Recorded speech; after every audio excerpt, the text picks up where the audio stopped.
غرناطہ انتہائی مصروف سیاحتی شہر ہے۔ صرف الحمرا دیکھنے کے لیے روزانہ 8,500 لوگ آتے ہیں۔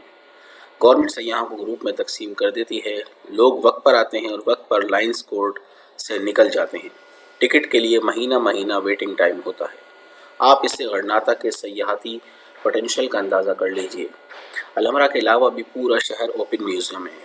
ہر گلی اور ہر عمارت پر باقاعدہ کتابیں لکھی گئی ہیں۔ ہم سارا دن پرانی گلیوں کی پرانی عمارتیں دیکھتے رہتے تھے۔ غرناطہ سے آڈیو ڈیوائس ملتی ہے، آپ یہ ڈیوائس لیں اور گلیوں میں نکل جائیں۔ کسی بھی عمارت کے سامنے کھڑے ہوں، ڈیوائس میں عمارت کا نمبر لوڈ کریں اور اس عمارت کی پوری ہسٹری جان لیں۔ گلیوں میں چھوٹے چھوٹے پتھر جڑے ہیں اور یہ پہاڑی گزرگاہوں کی طرح اونچی نیچی ہیں۔ دیواریں موٹی اور چونے کی ہیں۔ پورے شہر کا رنگ سفید لیکن چھتیں سرخی مائل مٹیالی ہیں۔ شہر کے درمیان سے دریا گزرتا ہے۔ یہ کبھی بڑا اور شوریدہ ہوتا تھا لیکن اب یہ چھوٹی سی نہر بن کر رہ گیا ہے۔ دریا کے دائیں جانب دائیں پہاڑی پر الحمرا ہے اور بائیں جانب دریا کی دوسری طرف شہر آباد ہے۔ میں 6 مرتبہ الحمرا گیا، میں نے ہر بار یہاں رش دیکھا تھا۔ محل کے اندر بھی رش ہوتا تھا اور گلیوں میں بھی۔ ریسٹورنٹ، بارز اور کافی شاپس بھی ہر وقت بھری رہتی تھی۔ لیکن 24 دسمبر کی شام پورے شہر میں ہو کا عالم تھا۔ کوئی بندہ تھا اور نہ بندہ نواز۔ پیٹرول پمپ تک بند تھے۔ سہیل بھائی نے بتایا غرناطہ کے تمام لوگ 24 دسمبر کی رات اپنے گھر میں ڈنر کرتے ہیں۔ کوئی شخص باہر نہیں نکلتا، لہٰذا 24 دسمبر کی رات اور 25 دسمبر کے دن پورے شہر میں سناٹا ہوتا ہے۔ پولیس اسٹیشن تک بند ہوتے ہیں۔ ان کی بات درست نکلی۔ ہمیں 24 دسمبر کی رات اور 25 دسمبر کے دن غرناطہ میں مکمل ویرانی ملی۔ لوگ گھروں سے باہر نہیں آئے۔ ہم 25 دسمبر کی دوپہر الحمرا کی طرف نکل گئے۔ محل بند تھا لیکن کمپاؤنڈ کھلا تھا۔ پارکنگ بھی خالی پڑی تھی۔ ہم نے دیر تک اس ویرانی سناٹے کو انجوائے کیا۔ 26 دسمبر کی دوپہر ہم نے فلیمنکو ڈانس دیکھا۔ فلیمنکو خانہ بدوشوں کا رقص ہے۔ یہ لوگ سینکڑوں سال قبل ہندوستان سے نکلوانی کر کے غرناطہ آئے تھے۔ ان کے خد و خال اور زبان بڑی حد تک ہندوستانی ہے۔ چوری، لڑائی اور نشہ ان کی خاص نشانی ہے۔ یہ کھل کر شراب اور چرس پیتے ہیں۔ شام کے وقت فلیمنکو ڈانس کرتے ہیں۔ یہ رقص لکڑی کے جوتے پہن کر کیا جاتا ہے۔ رقاص لکڑی کے فرش پر لکڑی کی جوتے کی ایڑیاں سے ایک خاص آہنگ پیدا کرتا ہے اور پھر گا گا کر اس آہنگ میں گیت بھرتا ہے۔ فلیمنکو اوپیرا کی طرف داستانی ہوتا ہے۔ غرناطہ کے خانہ بدوش ماضی میں غاروں میں رہتے تھے۔ یہ غار آج بھی، لیکن انہوں نے ان کے سامنے دروازے لگا کر ان میں بارز بنا کر انہیں ماڈرن بنا لیا ہے۔ مجھے ماضی میں یہ رقص دیکھنے کا اتفاق ہوا تھا لیکن اس مرتبہ زیادہ مزہ آیا۔ شاید میں کافی میچور ہو چکی ہوں۔ رقص کے بعد رائل چیپل آف غرناطہ ہماری منزل تھا۔ چرچ واقعی خوبصورت ہے۔ ملکہ ایزابیلا اور فرڈینینڈ نے اس میں سونے کا دریا بہا دیا تھا۔ چھتیں بھی سونے کی ہیں اور قربان گاہ بھی سونا ہی سونا ہے۔ میں تھوڑی دیر کے لیے ملکہ اور بادشاہ کی قبر کے ساتھ قربان گاہ کی طرف منہ کر کے کھڑا ہو گیا۔ قربان گاہ اونچی چوکی پر بنی ہوئی ہے۔ اس تک پہنچنے کے لیے سیڑھیاں چڑھنی پڑتی ہیں۔ سامنے موزیکس، پینٹنگز اور حضرت عیسیٰ اور حضرت مریم کے چھت تک بلند مجسمے ہیں۔ قربان گاہ واقعی آرٹ پیس تھی۔ میں فاتح اور مفتوحہ دونوں بادشاہوں کی قبروں پر جا چکا ہوں۔ ابو عبداللہ محمد اس شہر کا اصل وارث تھا۔ وہ مردوں کی طرح غرناطہ کی حفاظت نہ کر سکا اور عورتوں کی طرح آنسو بہاتا مراکش کے شہر فیض میں پناہ گزین ہو گیا۔ سقوط غرناطہ کے بعد مراکش، تیونس، الجزائر اور ترکی نے مسلمانوں اور یہودیوں کو پناہ دے دی تھی، لیکن آج بھی طنجہ سے استنبول تک لاکھوں اندلسی خاندان موجود ہیں۔ ابو عبداللہ کو محمد فیض کے بادشاہ ابو العباس نے پناہ دے دی۔ اسے شاہی سہولتیں حاصل تھی، لیکن جس نے الحمرا اور غرناطہ کھو دیا ہو اس کی ذہنی حالت کیا ہوگی۔ لہٰذا وہ 1533 میں شدید ڈپریشن اور انگزائٹی میں فوت ہو گیا اور اسے فیض شہر کے قبرستان میں دفن کر دیا گیا۔ اس کی قبر آج بھی بیچارگی کی عبرتناک نشانی ہے۔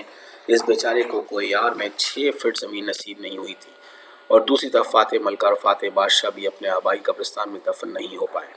ابو عبداللہ محمد فیض کی مٹی میں جذب ہو گیا، جبکہ ایزابیلا اور فرڈینینڈ غرناطہ میں گویا ہارنے والے کو بھی کچھ نہ ملا اور جیتنے والے بھی خود خالی دنیا سے گیا۔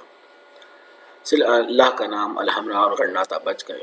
آپ کو کبھی الحمرا جانے کا اتفاق ہو تو آپ بھی اس کی ہر دیوار پر ولا غالب، لا الہ الا اللہ، بنو نصر اللہ، حیران کن حد تک عاجز اور ایمان سے لبریز لوگ تھے۔ چنانچہ آج الحمرا کی صرف وہ دیواریں سلامت ہیں جہاں یہ آیت درج ہے، باقی زمانہ برد ہو چکی یا پھر فاتحین اور مفتوحین کے ساتھ رخصت ہو گئی۔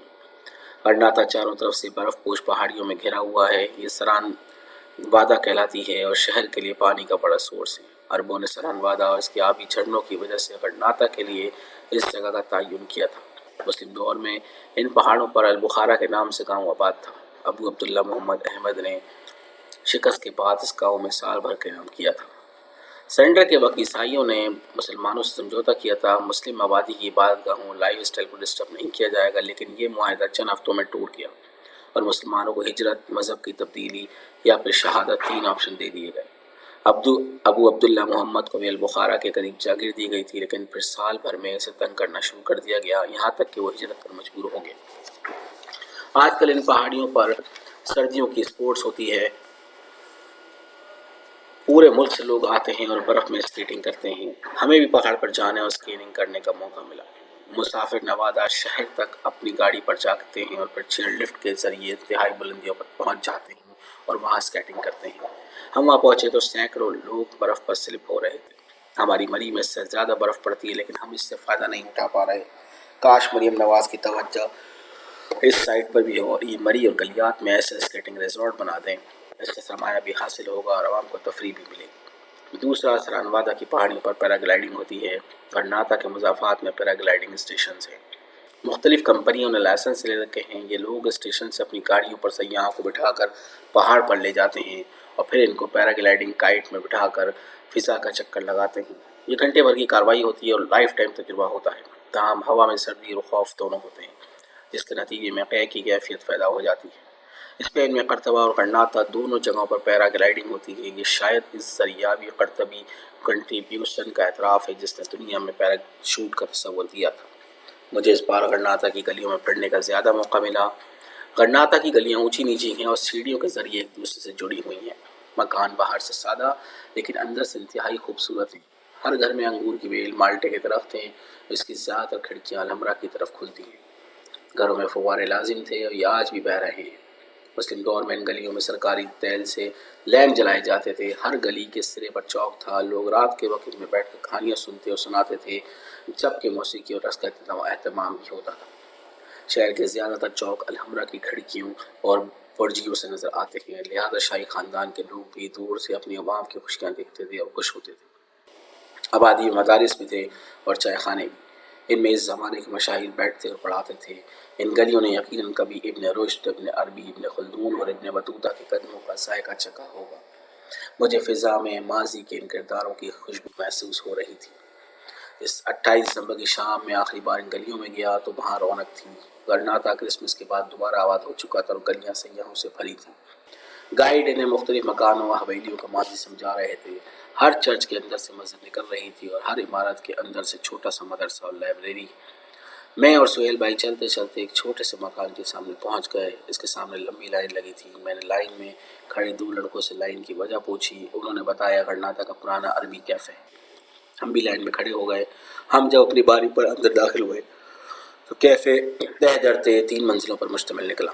اس کے تمام ٹیرس الحمرا کی طرف کھلتے تھے۔ اندر انگور کی بیلوں کے نیچے میزیں لگی تھیں۔ ہم ایک میز پر بیٹھ گئے۔ ویٹر نے قہوے کی چینک سامنے رکھ دی۔ ہم نے عربی پیالوں میں قہوہ ڈالا اور ماضی میں چلے گئے۔ آج سے 500 سال پہلے اس جگہ کون لوگ بیٹھتے تھے؟ اس زمانے میں الحمرا کا کیا منظر ہوتا تھا؟ ہم نے کیفے کی طرف دیکھا اور پھر سامنے الحمرا کی طرف نظر دوڑائی۔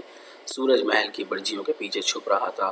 الحمرا کا رنگ مزید سرخ ہو گیا تھا اور سرخ رنگ چیخ کر کہہ رہا تھا کہ جن ریاستوں کے ان کے والی نہیں بچا سکے، ان کی نسلوں کو ان سے ملاقات کے لیے اسی طرح ویزے لے کر آنا پڑتا ہے، انہیں دیکھنے کے لیے اسی طرح کیفے میں بیٹھنا پڑتا ہے۔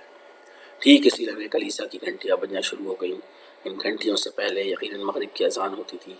وہ کہاں چلی گئی اور اس کی جگہ گھنٹیوں نے کیسے لی؟ ہمیں یہ راز جاننے کے لیے تاریخ کے کنویں میں چھلانگ لگانا ہوگی یا پھر اپنے مردہ ضمیر کے دروازے پر دستک دینا ہوگی۔